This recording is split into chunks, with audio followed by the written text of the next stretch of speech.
Do you feel scratchy, dry, or tickled when you try to metal scream? Does the fear of vocal damage freak you out? Well, that was me when I was starting out. And because of some bad advice I got at the time, I actually thought you had to ruin your voice in order to scream. But because I wanted it so badly, I was willing to pay that price. So I threw myself into it and felt a lot of vocal pain on my journey. I'd felt like I'd swallowed glass. I thought multiple times that I was losing my vocal range. But after finally unlocking my screams, I went to the ENT and discovered that my voice was actually okay after all that. That taught me that most people have the wrong idea about vocal damage. Since then, I've helped over 2,000 students on their screaming journey, and in this video, I'm going to show you how to avoid vocal damage and stop pain and deal with the fear so that it doesn't hold you back from unlocking your scream. I'll also show you how people can freak themselves out thinking they have vocal damage when they don't. Part 1. Understanding the fear of vocal damage. Being scared of vocal damage is kind of like you're getting on an airplane. Whenever I get on an airplane and I experience some turbulence and feel the plane shaking, I always think that the plane is going to crash. But the reality is that it's pretty uncommon for a plane to crash, and it's so rare that it becomes huge news when it does. And those are the times that stick out in people's minds and makes the fear seem really loud. Similarly, I'm sure we've all heard stories of the singers of Bring Me the Horizon, Avenged Sevenfold, or Trivium hurting their voices and getting diagnosed vocal damage. But there are far more people who haven't gotten that type of vocal damage, who have had zero professional training and have no idea what they're doing. So it's sort of a bias where the negative news stands out far more and makes the likelihood of damage seem far more likely than it actually is. Does that mean be reckless and negligent? No. It means that more often than not, the fear of damage holds people back too much, and there's nuance to this subject, which I'll get into now. Part 2. So what is vocal damage? Okay, now let me get a bit more technical about vocal damage. When I was just getting started out, I wanted to imitate Corey Taylor, and I heard the yell sounding part of his screams and really tried to yell to get a similar tone. And even though I didn't actually feel pain, I lost my voice for about 1 to 2 weeks. So what is damage? Damage happens when we yell, and in the process, the vibrations of our vocal cords become so violent that our vocal cords start smacking together. And if this is done too much, then it can get swollen, preventing the vocal cords from easily vibrating at certain frequencies. It's kind of like guitar strings. If you can imagine that a part of your guitar string is swollen, it'll prevent you from playing certain frets on it in a resonant way. So remember, the most important rule is that we don't want to yell. But guess what happens when many people can't get the distortion they want? They often yell to compensate for a lack of distortion, and that was me when I was first trying to imitate Corey Taylor. I thought that if I just yelled louder, I would push through and get the distortion I was looking for. Don't do what I did.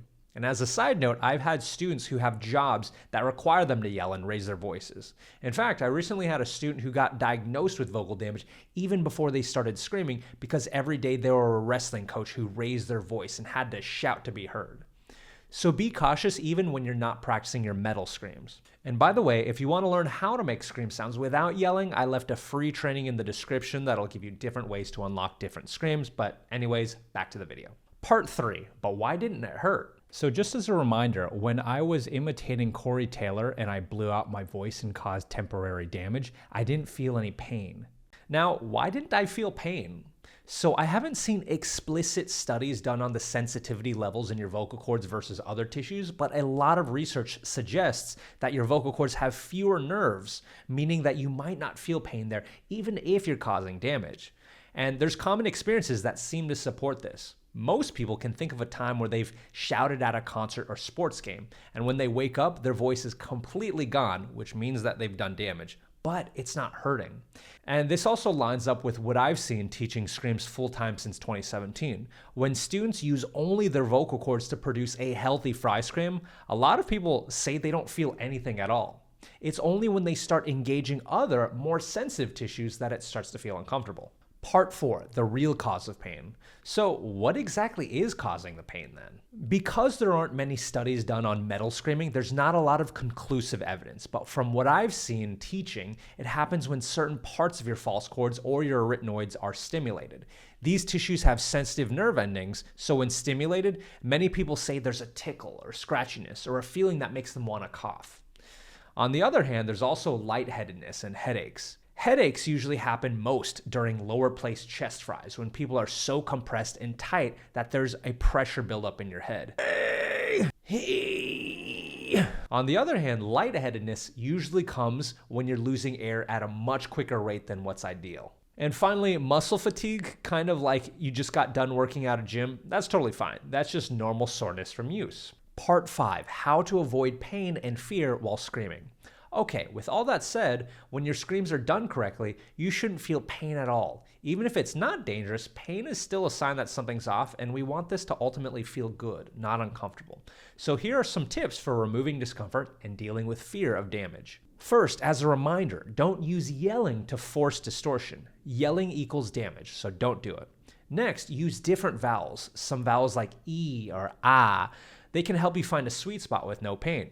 Next, compress properly. If your throat is open, then oftentimes the uncomfortable tissues get stimulated, which feels uncomfortable. Next, adjust your vocal range. Trying from a different pitch can make it easier to find that pain-free distortion. Next, try different body positions. Some postures can help lean into the right tissues or avoid the wrong tissues. Next, consider using nasal false chords. Leaning into nasal resonance can help you flap the pain-free parts of your false chords. Next, if you have headaches, back off from the compression and tightening because that's probably leading to too much pressure. Next, if you're feeling lightheaded, in fry, you're probably being too airy, so you want to make sure that you eliminate the airiness. If you're feeling lightheaded when you're doing false chords, you're likely undercompressing and letting out too much air. And remember, there's a lot of nuance to this because there's so many different types of screams. If you want to go more in depth, don't forget to check out the free training in the description. Part 6. Now, how do we tell if we have vocal damage? Well, the best way to know for sure is to go to an ENT. But since we can't do that every time we're scared, you'll be able to tell if you notice that your vocal range starts shrinking and there's holes in it. Now, once again, there's nuance to this, and depending on how much anxiety you have as a person, people can very easily freak themselves out with this. And I've freaked myself out multiple times throughout my screaming career. But an interesting thing happens where if we think our vocal range is damaged, we sometimes sing in a way that makes it seem like our voice is damaged. For example, whenever I thought I had vocal damage, I'd carefully test the top of my vocal range without realizing I was using a breathy falsetto that wasn't placed forward. That type of singing naturally has a smaller range, so I'd think, see, I messed up my voice, even though nothing was actually wrong. But when I'm feeling confident and not worried about hurting my voice, I would naturally switch into a much stronger, more forward-placed head voice, which has way more range.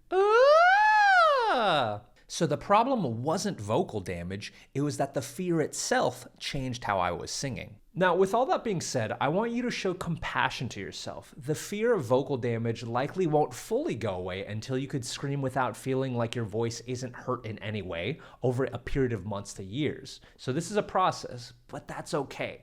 All you need is just enough courage and faith to push forward. And just from personal experience, the more brave I got with my vocals, that's ultimately when I've seen the most progress. So now you know the ins and outs of pain. Each scream has its own sets of rules and methods for figuring them out. So check out this video if you want to learn more about how to do some different types of screams.